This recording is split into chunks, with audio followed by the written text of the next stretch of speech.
Jaya Radha Madhova Kunja Bihari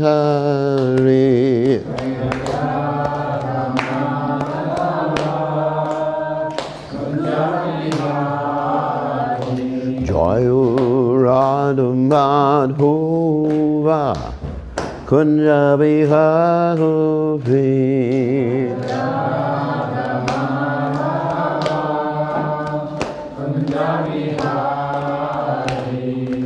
Gopi Jana Vallabha Girivarudhaute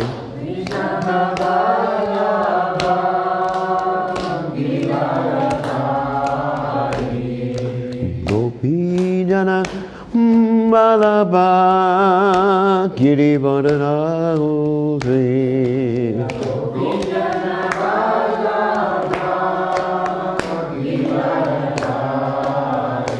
Yasodananda Vraja Janarandahuna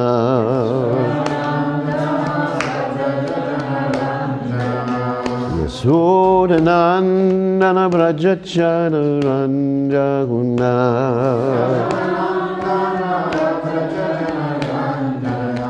Yamuna Ravana Chare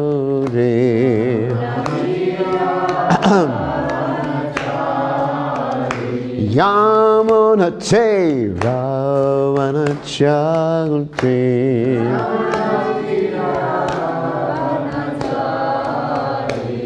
Jai Radha Madhova Kunja Bihari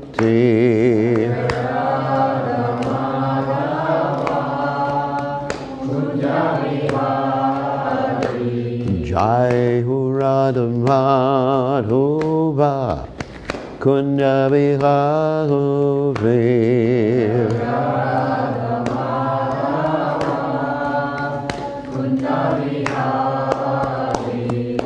Gopi Jana Vallabha Girivarudhaute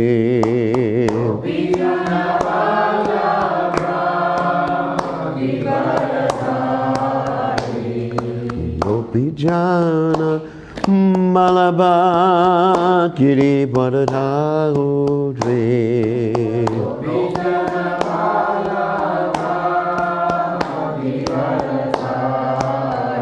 Yasodananda Vraja Janarandahuna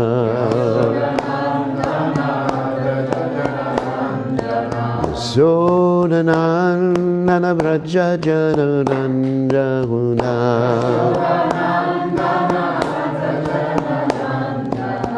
Jamuna Ravana Chare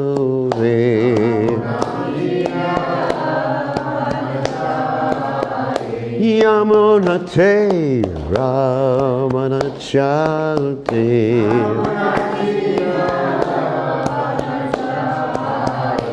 Jai Radha Madhova Kunja Bihari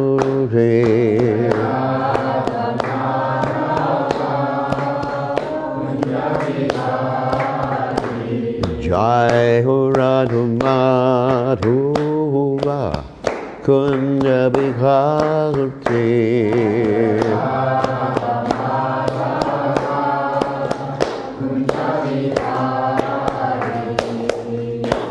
Jai Om Vishnupad Padamahamsa Paravatakacharya also Tata Satashi Shrimad His Divine Grace Savaya Charananda Bhaktivedanta Goswami Srila Prabhupada Ki Jai His God Founder Acharya Srila Prabhupada Ki Jai Ananta Koti Vaishnava Vrinda Ki Jai Namacharya Srila Haridas Thakur Ki Jai Prem Se Kaho Shri Krishna Chaitanya Prabhu Nityananda Shidwaita Gadadha Shivasari Gaur Bhakta Vrinda Ki Jai Shri Shri Radha Krishna Ko Bhagavata Saim Kun Radha Kunda Giri Govardhana Ki Jai Vrindavanam Ki Jai Mathuram Ki Jai Jagannath Swami Ki Jai Yamunamai Ki Jai Srimati Tulasi Devi Ki Jai Samveda Bhakta Vrinda Ki Jai Gaur Premananda Hari Hari Bol All glory is the assembled devotees.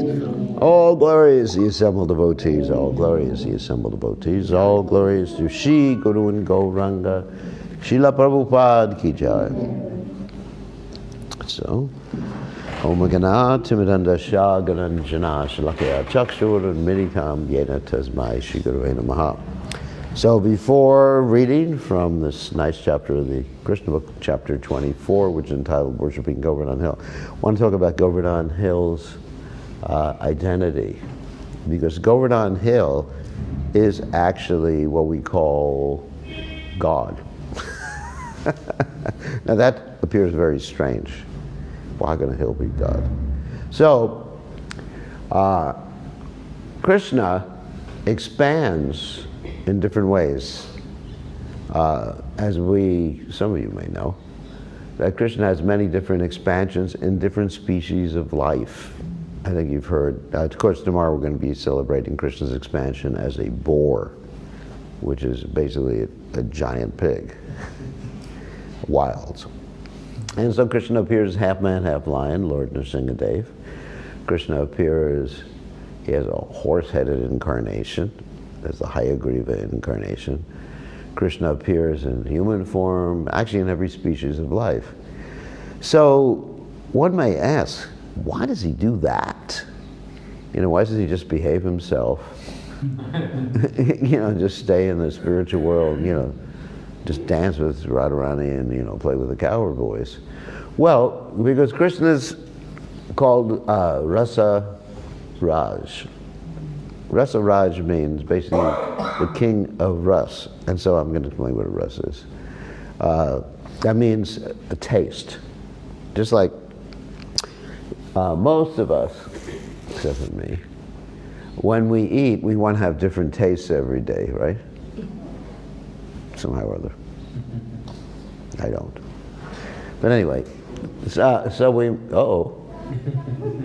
it's my mother. Mataji. Oh, some new devotees. How'd they get here? You invited them? Oh. Hare Krishna. Your names or? My name is Premraj Das. Premraj Das. Where are you from? Mumbai. Mumbai, that's nice. Hare Krishna. Please come in. We got you brought everybody in? Mother Urmila? They were all with you? I met them and I know them. Okay. Okay. All right, so we got a big crew here today. Okay, so we got an international crew here. We got people from America, people from everywhere. India, everywhere. So we're talking about Govardhana Hill. And actually, come in. There's room for everybody. We're all friendly.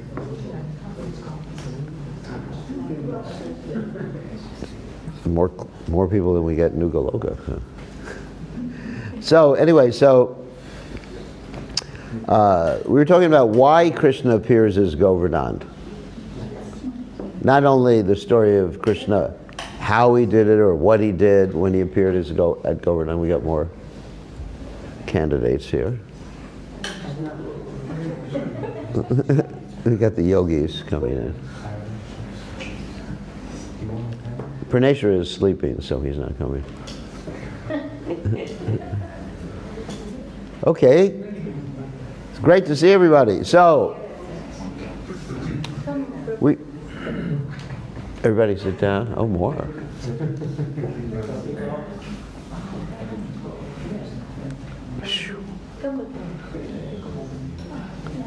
Okay. Welcome. Pretty good. See? Nice. So anyway, so we were having this whole discussion about why Krishna appears as Govardhana. Not only the story of what he does when he appears as Govardhana, the whole Govardhana Puja story, which I was going to read, but maybe I'll just talk about the why factor. That Krishna is known as Rasa Raj. Now, the word ras means like a taste, and as I was explaining before, we all like to have a variety of tastes when we eat something, isn't it? I mean, is anyone, oh, more. See? Wow. Vishamanu, Sarangi, Savangi, so come in. Well, she should have a seat. Mayapur, you can.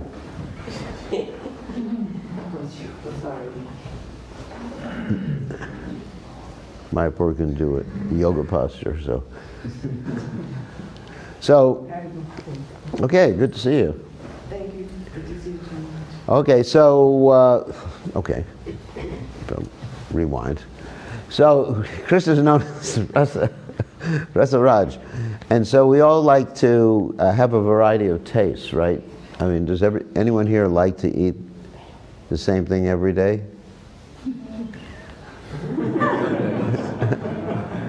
Well, you can tell who the yogis are, you know. Is anybody a bogey here? You know, like to eat, like to eat a different ethnic food every day? Yes. So anyway, so we got, okay, newly engaged couples here. Okay, so rewind again. So Krishna's noticed Sasaraj. So he likes to have different tastes, different rasas. So as we know from studying rasa theology, that there's 5 basic rasas. You know, there's the passive Shanta ras, where devotees or people who are just starting devotional service, they just worship God in the mood of awe and reverence, right? Our Father who art in heaven, give us this day our daily bread. Right. Anyway, something like that, if you happen to be of a different religious persuasion.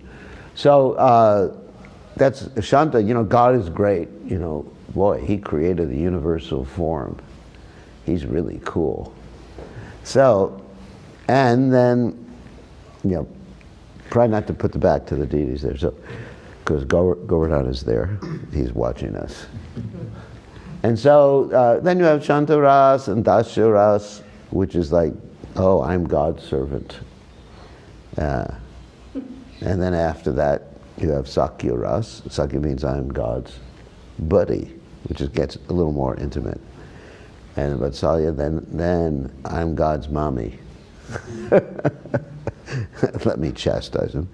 And then after that, you have Mathurya, which is not only do I belong to God, but God belongs to me, right? That's interesting. Because normally we think, what is it? That Ishavashamidam sarvam yat kancha jagatam jagat. And also, Manasadeha geha yokishamor apilam tuya avhare nanda kishore. That everything is yours, Nanda Kishore, my home, my body, and everything like that. But someone in the conjugal, at least Srimati Radharani, is thinking Krishna belongs to me. So, in other words, it's interesting, at one end of the spectrum, in the material world, you're thinking things belong to me. And then when you go to the highest, you're also thinking everything, Krishna belongs to me, which is everything. You know, Krishna's everything. Aham sarvasya prabhu. So it's quite interesting, you know, contrasting the two positions. So anyway, so we're all familiar with these 5 different rasas. But then Krishna says, well, we have these 5 rasas, but I want to flavor them. Just like you have different vegetables. And I think most of you like to put spices on the vegetables, right? Like hot spices. Yeah. Garam masala, right? Right? Yeah, nobody's satisfied except for me. With boiled, maybe some of the yogis are satisfied. Boiled broccoli. Or boiled quinoa with vegetables. So very few people are satisfied with that. People want to, you know, put all sorts of spices in. They call it chunk. Actually, the right pronunciation, proper pronunciation is chunk, not chance. Anyway, it's interesting. Anyway, so they cook the spices and they add the different spices, and every day it's something different. So Krishna likes that too. You know, he's not just like an austere yogi. he is a yogi, but you know, but not that type of yogi. Krishna's a bogi yogi. Because Krishna says in the Gita, Bhaktaram jagatapasam sarvaloka maheshwaram. You know, bhakta. So I'm the enjoyer. So Krishna's a bogi. And we're supposed to be yogis. But anyway, so Krishna wants to enjoy all these different indirect, what we call indirect rasas or secondary rasas, another experience, another name for it. And like fear. I mean, why would someone want to experience fear? Isn't it? Boy, I mean, it's really interesting. But then I remember when I was a child, we'd go to horror movies. Does anyone ever do that? Dracula, Godzilla, what? Frankenstein, oh yeah, don't remind me. On Saturday, my mother would give me a nickel to go to the theater. It was very cheap in those days. The Nickelodeon, you know. So we go, or sometimes we go to the amusement park and we go on what's called a roller coaster. Do you have any roller coasters here in India? You know, everybody's screaming. What? Disneyland. Oh yeah, that's why he went to America. So he got to Disneyland. So everybody's going down the roller coaster, or they have this thing called the centrifuge, where it spins around, and you're pressed against the wall with like 10 Gs. I mean, isn't this fun? Because people like these strong emotions.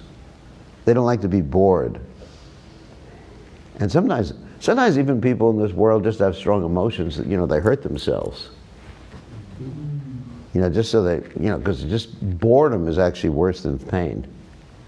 So Krishna, he likes to have these strong feelings. So Krishna likes to sometimes have fear or bewilderment or shock.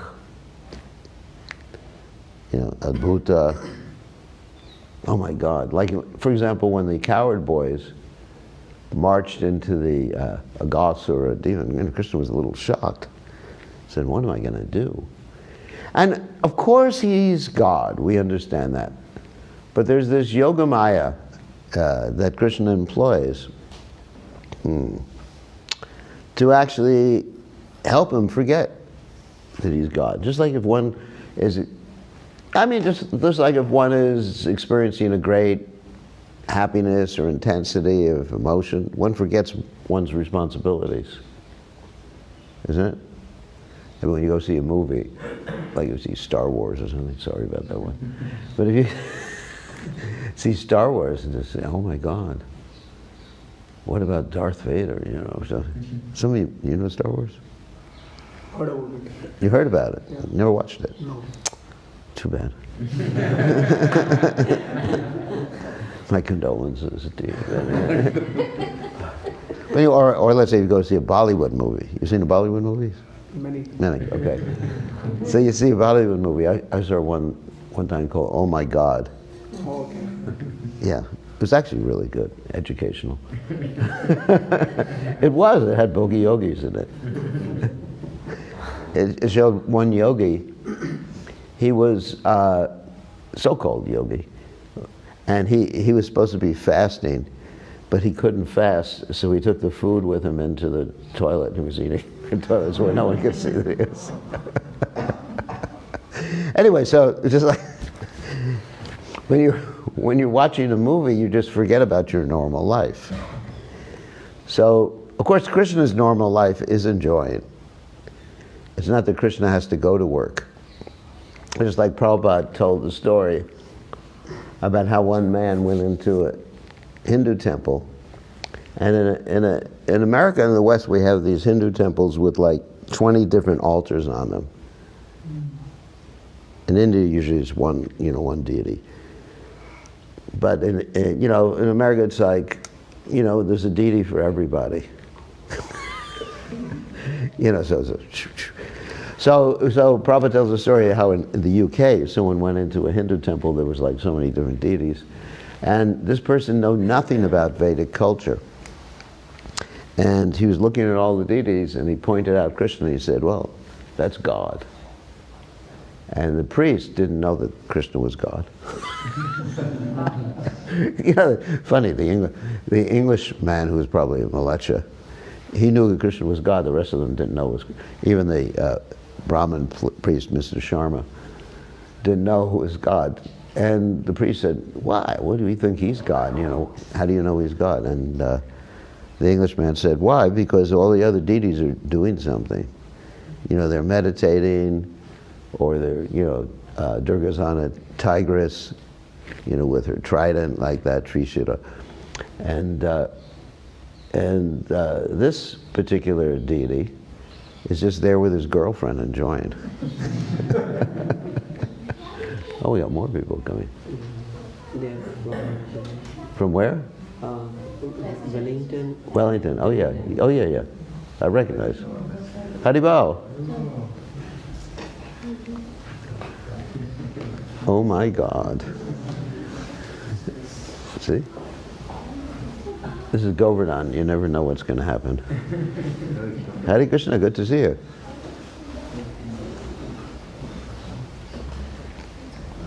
Oh, you leaving? Actually, they don't understand English. Oh, they don't understand English. Oh, I'm sorry. They only know Hindi. Oh, sorry about that. You can still speak. Yeah, I can't. Oh, you brought your mother. Yeah, she's resting. Where's your? Oh, she's resting. You don't want to bring her to see me. He's afraid. I'll preach to his mother. So anyway, getting back to the story. Hare Krishna. Good to see you. Nice surprise. So, getting back to the story.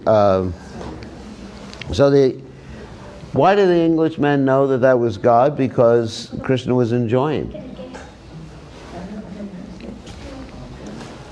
It's nice to be popular.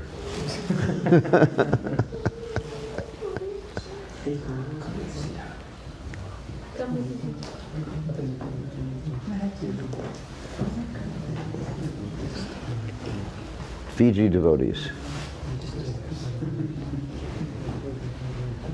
Okay, let her sit. Okay, rewind. Not from the beginning. I gotta start in the beginning. So, because Krishna Goloka Nivashiti Akilatma Bhuta, the statement is that Krishna is always in Goloka and Vrindavan enjoying, and in one sense, by his expansion, he's expanded everywhere. Of course, he's everywhere. Yomam Pashati Sarvatra, Sarvam Chamayi Pashati, Dashaham Na Pranashami, Sachame Na Pranashati. One should see Krishna everywhere and see Krishna in everything, and one will never be lost. This is 6:30 in the Bhagavad Gita.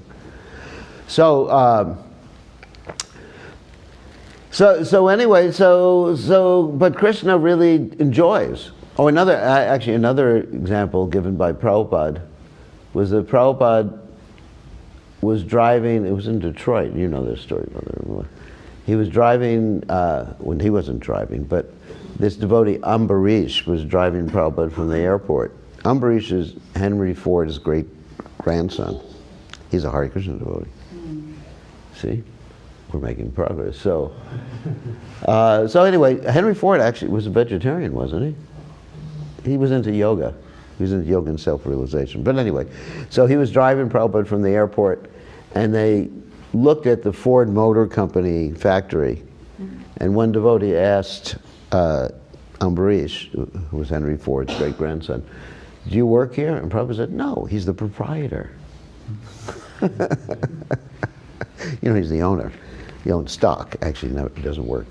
there. So the point is that Krishna is the enjoyer, and he's in the spiritual world in his original aspect in Goloka Vrindavan, enjoying and doing things that he doesn't do anywhere else in his expansions. For example, he plays a flute in Goloka Vrindavan. He doesn't play a flute outside, even though in some of the Hindi movies you see Lord Vishnu with a flute. But Lord Vishnu doesn't play a flute. And then he plays a flute. He has like really intimate relationships. I mean, it's the only place where devotees can go up, pure devotees, can go up to God and punch him on the shoulder and wrestle with him. I don't think there's too many devotees that wrestle with Lord Vishnu. And so, you know, and loving devotees and pastimes and unexcelled beauty. I'd even describe that Lord Vishnu wants to see Krishna's beauty, so he makes a trick. I mean, this is really so interesting that Vishnu and Krishna are the same in one sense. The Brahma Samhita says, Advaita Chuta Nadi Rananta Rupa Madhyam Purana Purusham Naviyovanam Cha. But at the same time, due to Yogamaya, they're actually manifest in two different locations or interacting with each other. So there's that whole story in the Bhagavatam that Lord Vishnu wanted to see Krishna. And in order to see Krishna, he had to make a trick. And that trick, he kept stealing a Brahman's sons right after the Brahman had his sons. And Arjuna tried to protect these Brahman sons, or the Brahman sons, from being stolen.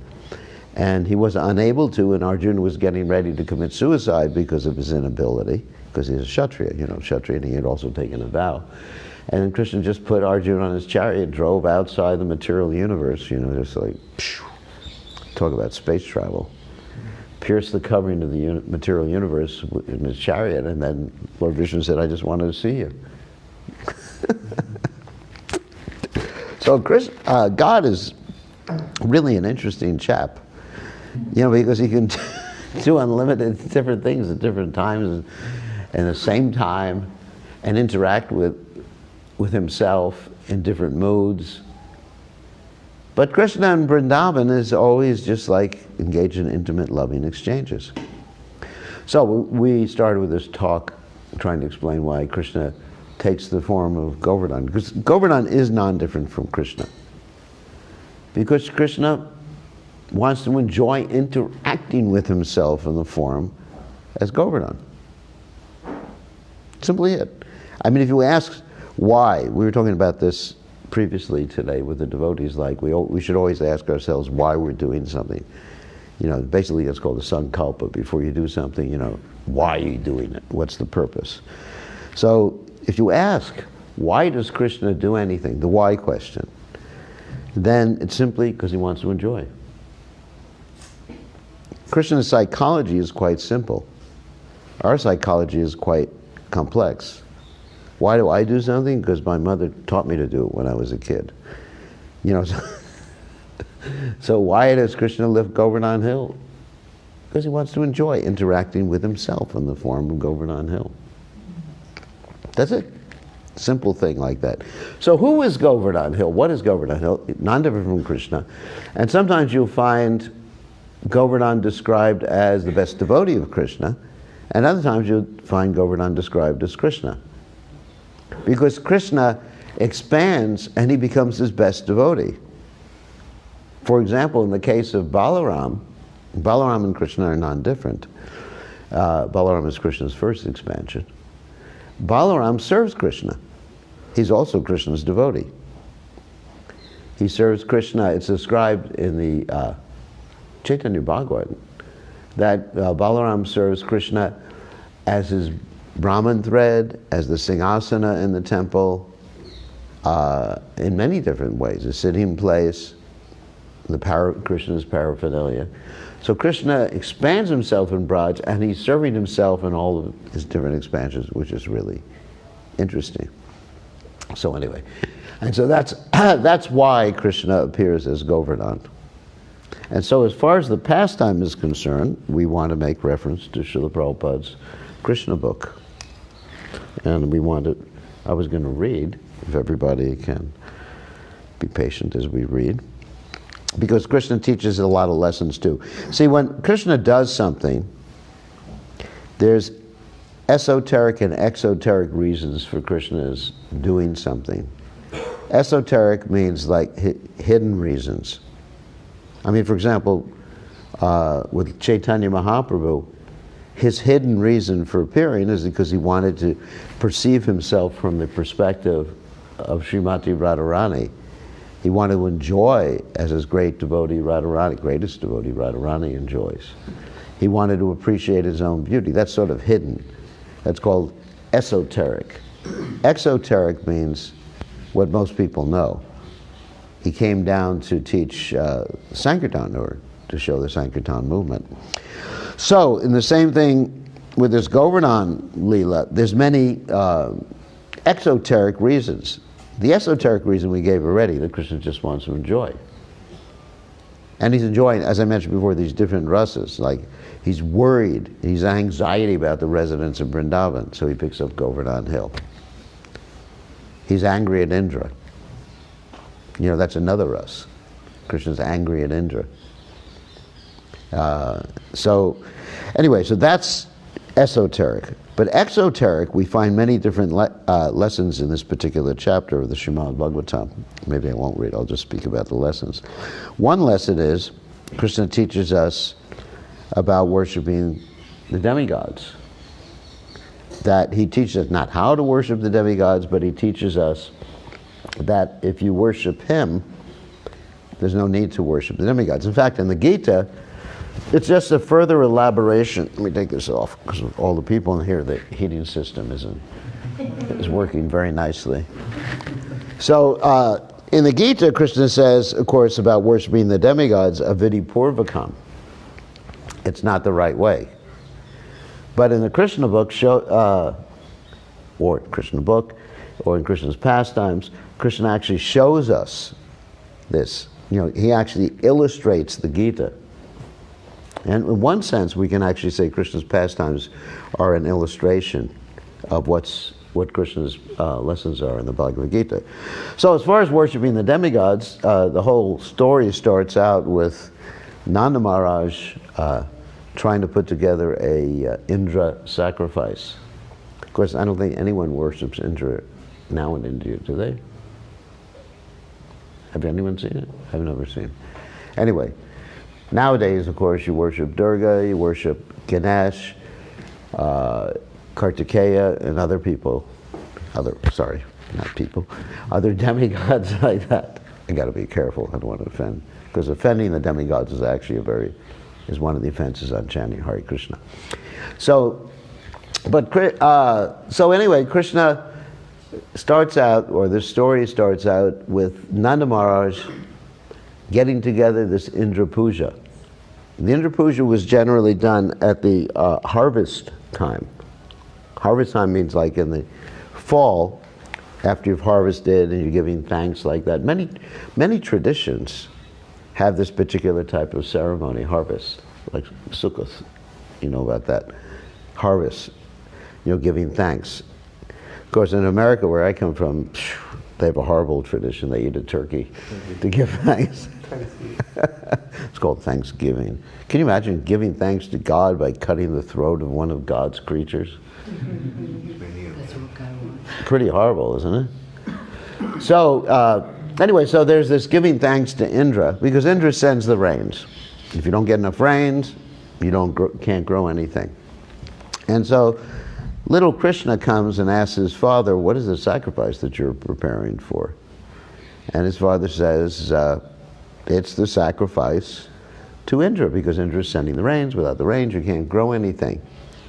And Krishna, in order to stop his father from performing this sacrifice, and to help his father focus on worshiping Govardhana, who is non-different from him, Krishna preaches a bogus philosophy. And that's called karma mimamsa philosophy. And this is very interesting, because Krishna is also showing us how bogus karma mimamsa is at the same time. Not only worshiping the demigods, karma mimamsa, because he wants to dissuade us from the improper understanding of the Vedic conclusion.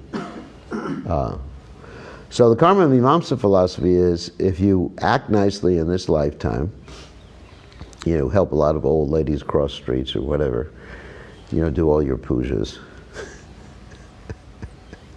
And actually this is very similar to the modern groups, the Arya Samaj and the Brahmo Samaj. You've heard about that before?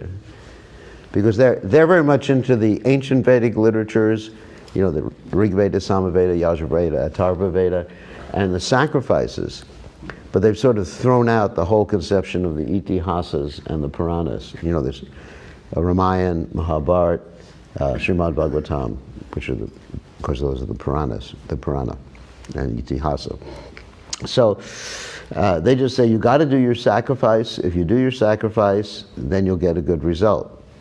And as far as God, well, even if he is there, he has to give you a good result. That's Karma Mimamsa. Actually, that's pretty much Arya Samaj and Brahma Samaj, pretty much their type of Karma Mimamsa. So anyway, so Krishna tells Nanda Maharaj that even if there is an Indra, and we're not sure if there's an Indra, but even if he does exist, I'm sure there is. But Krishna was saying like that to make Indra angry, so that he could prove his supremacy. So even if there is an Indra, he's forced to act according, if you behave yourself. He's like a government, someone who works, a bureaucrat. Like if you're going to go, I don't know how it is in India, but where I come from, if you want to get a driver's license, it's not that you simply have to please the bureaucrat and give him a bribe. Maybe in India it works like that. But you have to take a test and fill out all the formalities. You have to know what you're doing. You have to know how to drive.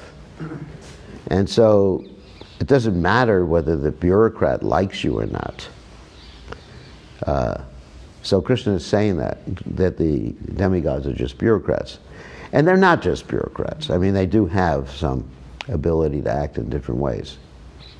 So anyway, so then Krishna dissuades Nanda Maharaj from doing this, and then he has Nanda Maharaj take all the ingredients to worship Govardhana. And so then they worship in Govardhana very nicely with the anakut. Anakut means like a pile of grains. And this anakut ceremony was performed right here, particularly right in this area near Anyor. And there's this place called, right next to Govardhana Hill, Anakut Kshetra, which is where all the grains were piled up.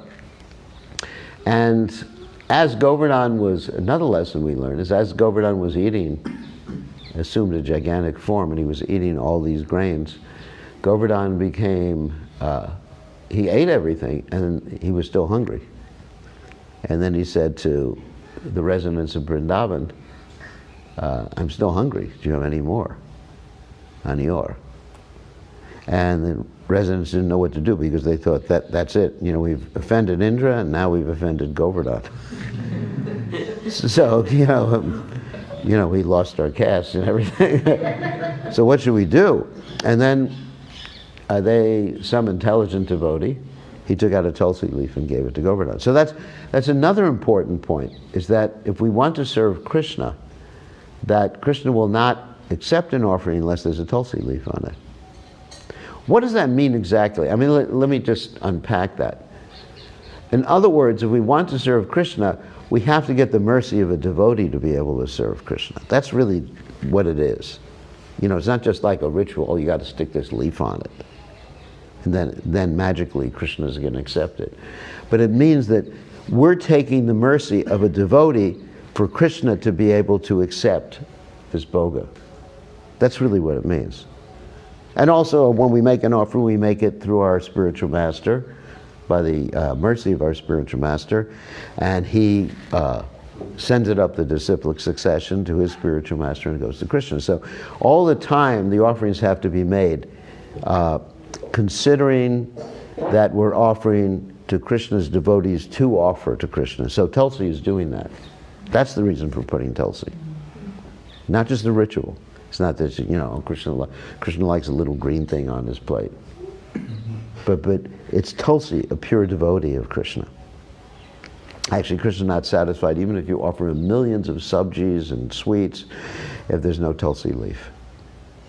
Because the devotion is coming from the devotee. As Vishwanath Chakravarti Thakur states, that Krishna himself doesn't give bhakti. Bhakti comes from Krishna's devotee. I mean, bhakti is independent, Vishwanath Chakravarti Thakur says.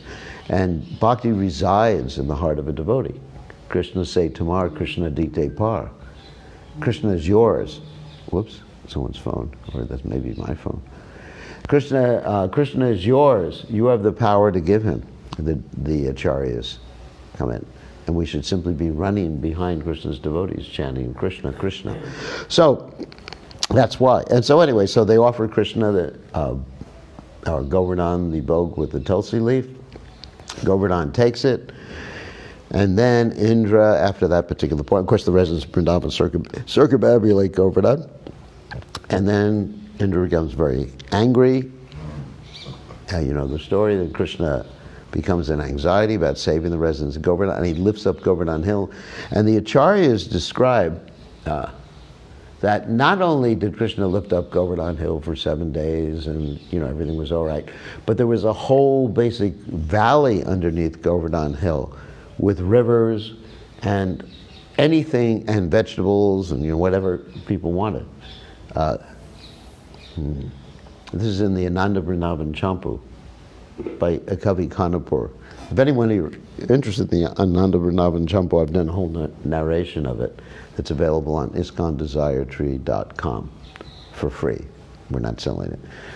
So, and he describes, Kavi Khanapur describes that there's everything, streams and even mountains, everything under Govardhana, and the residents of Vrindavan are enjoying for the 7 days. And then after the 7 days, I guess Indra's a slow learner.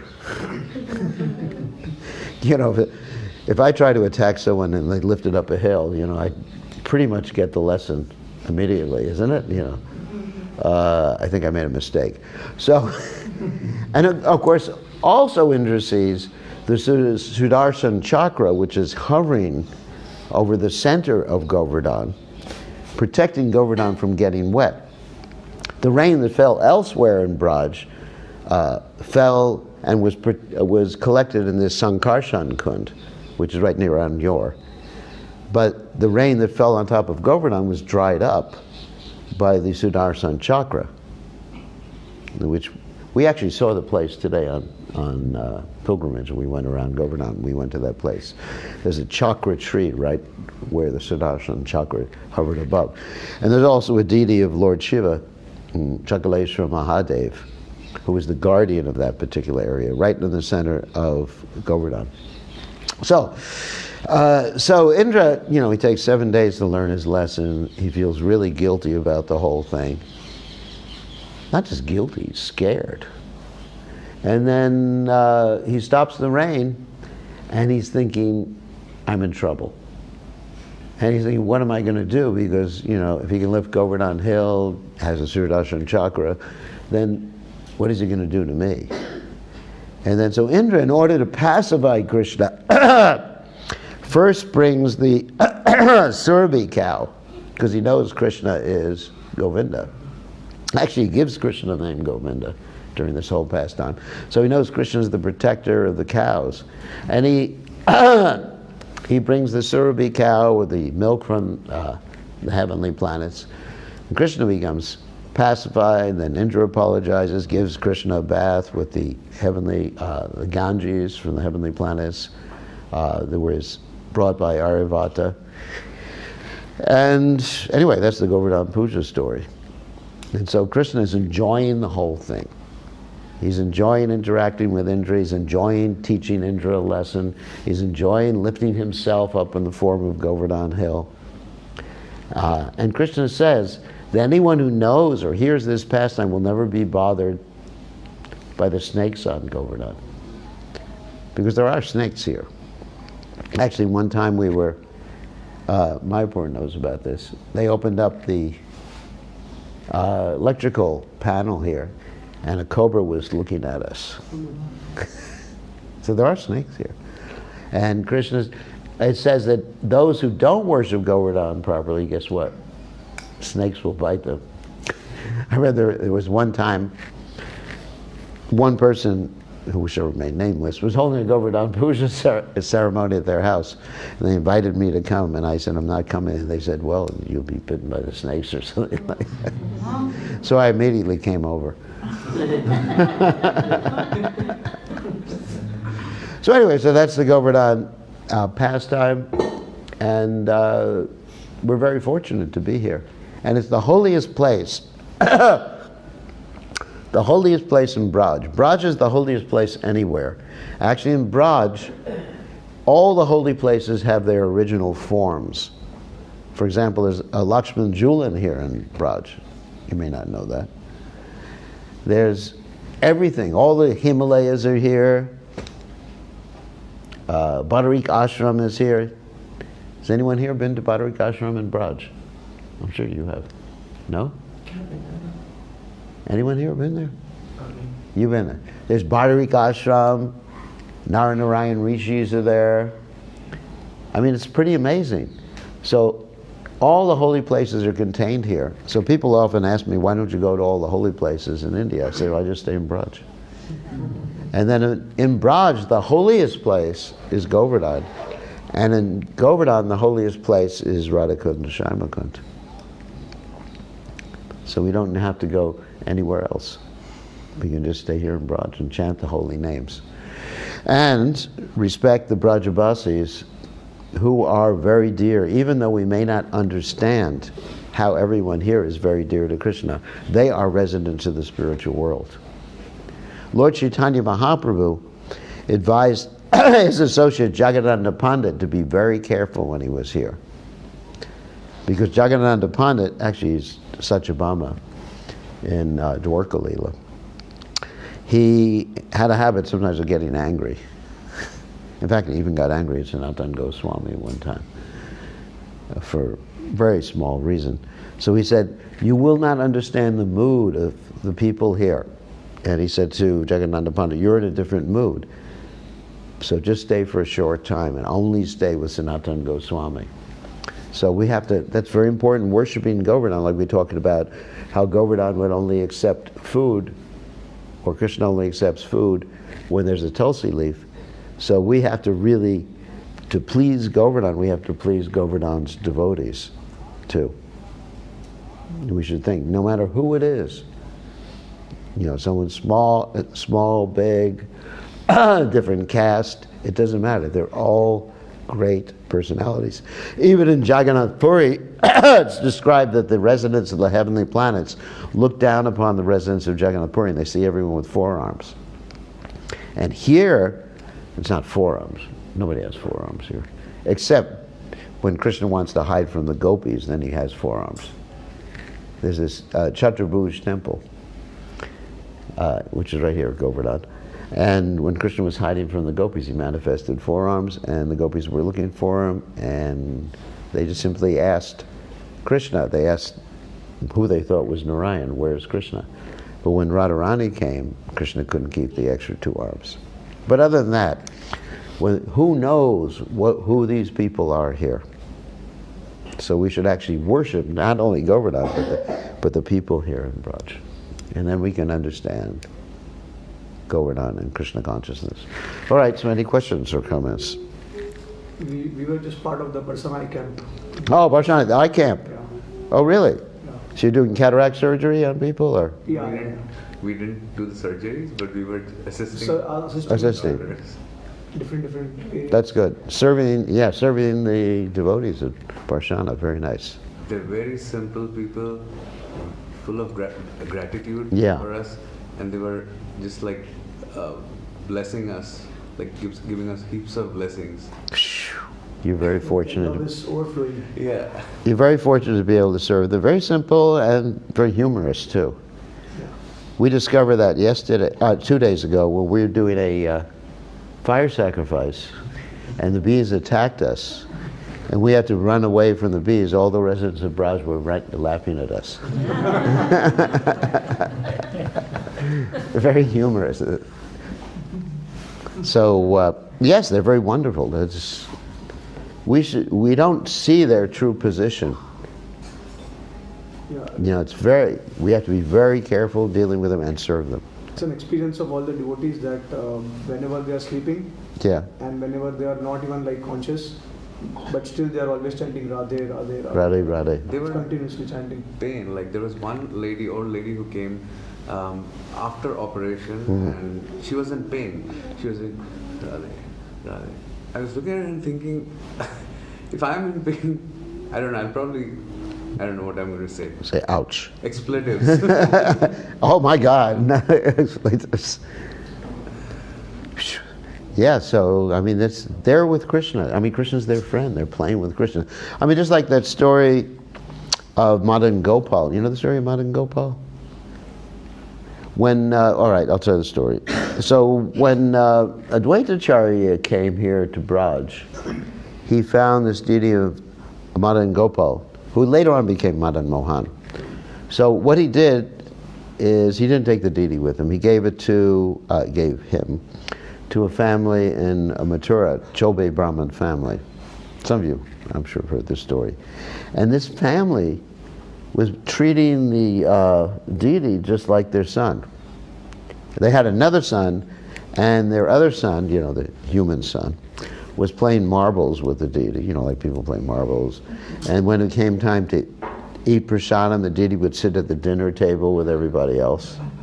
Pretty good. I mean, that's the Braj mood. And I'm not saying that we should do that. I think that would be inappropriate. But so anyway, so what happened is later on Sanatana Goswami comes, visits the family, and says, "Oh my God, what are you doing? You put the deity on the altar. You can't just play with him. He's not a doll. So put him on the altar, worship him, dress him every day, do achman, you know, all this nice stuff, you know." And they said, "Okay, yes, okay, Guruji." So they put him on the altar. Sanatana Goswami that night has a dream. Madan Gopal chastises him. He says, "Why are you spoiling my fun?"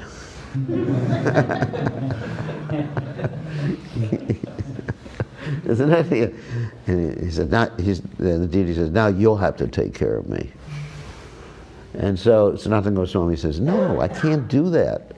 I have too many things to do. I'm writing Vaishnava literature, discovering the holy places. You know, I'm serving Lord Chaitanya. You'll just stay where you are." But the family, the Brahmin family, also has a dream, and Madan Gopal tells them to give the deity to Sanatana Goswami. So Sanatana Goswami is given the deity, and he says, "How am I going to serve you?" And he just hangs him from a tree. Not hang, you know, but you know, in a little pouch. You know, it was common years ago for people to carry their deity in a little pouch around their neck, and then when they had to go to wear it somewhere else, they would just hang them in the pouch. They used to put them in the middle of the lake. Yeah. On the boat at night. Oh, really? Goswami used to have bows and arrows when he used to guard the deities with bows and arrows. Wow. In South India, to protect the deities, sometimes they would put them in a little chest, in a watertight chest, and put them under the water. So to protect the deities from getting desecrated or attacked by the Muslims. Muslims, mainly the Muslims. They would do that. So anyway, so the deity is there hanging from the tree, and Sanatana Goswami, you know, he didn't want to even take time to cook. So he would just take these dried bread balls, put them in the sun, and say, "Okay, here's your Bhoga, Krishna." With a tulsi leaf, of course, you know, use tulsi leaves. And Krishna just complains, you know, that, "What are you doing? I want some salt too." And then Sanatana Goswami said, "You're asking for salt now. Later on, you're going to want, you know, something else, sugar and sabji and everything like that. You know, just be satisfied if you, you know, this is the mood in Braj, you know, Krishna." and then just be satisfied. If you want salt, you'll have to get it yourself. And then the story is there was a salt barge, and the captain, isn't it? Prabhupada tells a story like that too. The salt barge, and the captain or the owner of the salt barge comes up to this Dwadasaditya hill. Sanatana Goswami's temple is on Dwadasaditya hill. It means 12 suns, because when Krishna jumped and chastised the Kaliya serpent and came out of the water, he was freezing. It was very cold. Must have been during the winter. And he was shivering, so he went to the top of the hill, and the sun shone forth with 12 times the normal brilliance to dry up Krishna. So Sanatana Goswami, anyway, so this owner or the captain of the boat comes to Sanatana Goswami and says, Sadhuji, please help us. And Sanatana Goswami says, I can't do anything, just go talk to him. This is the residents of Braj, their mood, what can I just go talk to Krishna? He's sitting there, or hanging there, whatever. And so he talks to Krishna, or praises Krishna, and there's a big storm, the salt barge is freed, goes on to Mathura, and all the money is used to build the Madan Mohan temple. So you see that, this is resident of Braj, that Krishna actually built his own temple. But we can't do that. We have to build the temples for Krishna. And we shouldn't tell the deities. We're not on that platform, the residents of Braj. We can tell Krishna, if you want a temple, just build it yourself. You want salt, you get it for yourself. I don't have time. Can you imagine doing that with the deities? That'd be extremely offensive. So anyway, so this is the mood. And of course, Sanatana Goswami is a Brajabasi, obviously. And then also we have the story of Raghunath Das Goswami, that he was being served by Krishna and Radharani as he was chanting on the banks of the Shamakund. The tigers were there. Tigers, I guess Bengali tigers were at that particular point. And then Krishna was standing with a stick to protect him, and then Radharani was protecting him from the sun. This is intimate relationships. So, anyway, these devotees have that intimate relationship. And if we please them, we become Krishna conscious very quickly. And if we displease them, then we, I guess, go somewhere else. We lose a taste for hearing and chanting. Okay, any other questions? Yes. One person was telling me that he does a parikrama, just a simple boy. Yeah. He does parikrama every day of Vrindavan, and he says that the trees always say Shri Radhe, Radhe Radhe when he walks by. Wow. He hears the trees talking. And he said many Brijvasis hear the trees telling them things. When they're walking. Wow. Oh my God. I just hear my feet telling me things.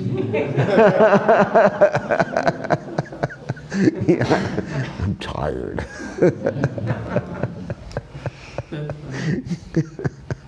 That's amazing. And the trees are all desire trees. This story I've told, some of you heard this story before about desire trees. Actually, I shouldn't tell the real bad story, Mayapur, about me. Now I'll tell the other story. About me, my accident? No, I won't tell that story. No, I'll tell that story. Well, there was a once upon a time, I brought one of my godbrothers whose wife had just left him. He was like 55 years old. So I thought, you don't need to get married again, Prabhu. And so I said, let's go to Braj, you get a higher taste here. So we come here, and I go up to the desire tree, because I really want him just to, just renounce at this particular point. So I'm hugging the tree, and I'm just like, let him renounce, let him renounce, let him renounce, my dear desire tree. Hugging really hard, And then I said, look, I'm praying for you to the desire tree. And then he says, don't do that. And then he runs up to the same desire tree and hugs it with twice the force and prays with 100 times the intensity that I had. I want to get married. And so 2 weeks later, he's married, and he has an instant family with 3 children. The lady had a previous husband. Anyways, so really, the trees are desire trees. And you have to be careful. I'll tell the story about myself, because some of the people haven't heard it. That one time I was on parikrama here, and I was with some devotees who were really driving me crazy.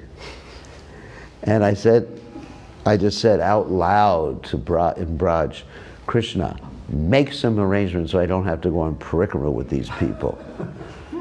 The next thing I knew, I was in hospital.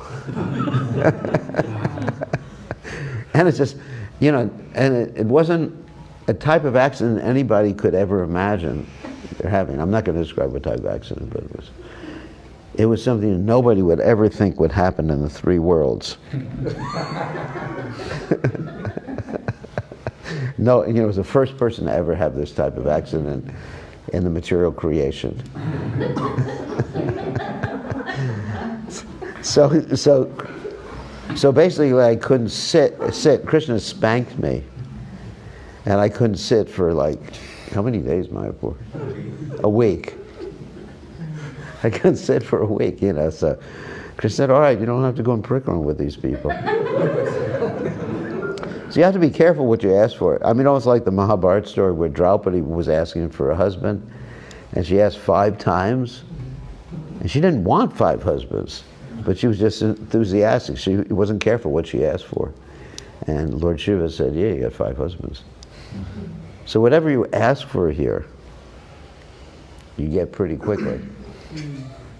Isn't it? I mean, it's just, one has to be very careful of the residence, of your desires, everything here. I mean, just something happened the other day. One of my disciples, I was very concerned. I wanted to find him a wife. So, crazy story. So I just said, Giriraj, we need to, is he here? No, he's not here. Oh, no, he's not. So I said, Giriraj, I'm so worried about him. And so I go to Vrindavan that day, and then I say to some people, do you know any nice girls? Yes, and I said, and then out comes perfect person for her. Oh my God, poor guy. So anyway, so you see that there's a reciprocation here. It's amazing. This is Chintamani. These are desire trees. But you know, because we're covered, there's this layer of yoga maya, you know, covering everything. We just see, you know, the externals, you know, through our material vision. And then, you know, and Giriraj is Krishna. You know, he's directly Krishna. Sakshat Hari. Brajendranandana. Sakshat Brajendranandana. Okay, I think that's enough lessons for today. So, tomorrow we have parikrama. You're all welcome to join us. Can I ask? What? Yeah, you want to ask a simple question. While dealing with Brajvasis, when we do auto or something, bargaining. Bargaining, they enjoy it. That's their pastime. You have to understand that's actually, they enjoy it. But if I don't meet their expectation and I walk away and they are... No, that's part of bargaining. You have to understand, part of bargaining, you act like you're not, you know, you don't need them. You understand? And you make an offer and they say, no way, and they just say, okay, I'll walk. And then 2 seconds later, they come up with a rickshaw or say, okay, we'll take you. How about pujaris, like when sometimes even if you resist, but they start telling you the stories and they ask you to sit and do this, do Well, you don't have to. I mean, you just be nice. I mean, what I do is when people ask me for donations here, I just pull out my cape and I say, you give me a donation. And they like it. The main thing is you're humorous. They're very humorous, the people here. Very sweet and humorous. If you get angry, it's very bad. I had one of my disciples once, I was at Radhakund, and the Pandit was asking for money, and the disciple took a tripod, you know, that's one of these things, and pushed him away, and the Brajbasi was getting ready to curse him. And I told the devotees, you bow down, touch his feet and cry. You better be careful. So the whole thing is your mood. It's not that you have to give everybody money who asks for money. But it's your mood with the people and loving exchange with the people. I find this humor is really good. Because they're very humorous, like simple, wonderful people here. But Many of the Brajvasis that seem ordinary people, yeah, but they have like witnessed the Leelas of Radharani. Like in some disguised form, she will come and yeah, she will fulfill the desire, or she will give something that they never imagined. So there are many pastimes like that. yeah. Many of them have these pastimes. I mean, this is Chintamani. It's amazing place, amazing place. But one has to be careful. One has to be careful. Just like, what do they say? What is that? Something in a china shop? A bull in a china shop. Oh, okay. Like a bull. There's a china shop where everything is very fragile. So the bull goes in and destroys everything. So you have to be very sensitive to everything. Okay, when do we end? And tomorrow we have Parikrama. You're all invited to join us. We start at 6:30 in the morning. From here. And we're going down to Puchuri after that around that whole, from the gate, front gate of Vasundhara. And then we're going to go to all the different places on the way, like Suravikund and the Nrsinga temple. There's a beautiful Nrsinga temple at the tail of Govardhana. It's one of the original deities that was installed by Brajanabha over 5,000 years ago. Brajanabha was Krishna's great-grandson. And most of the original deities were taken to Udaipur, Jaipur, and different places for protection. And there's some of the original deities still left.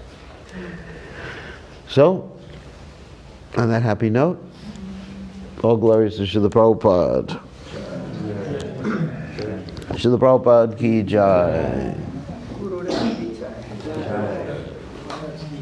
Srila Prabhupada ki jai. Well, not everyone should.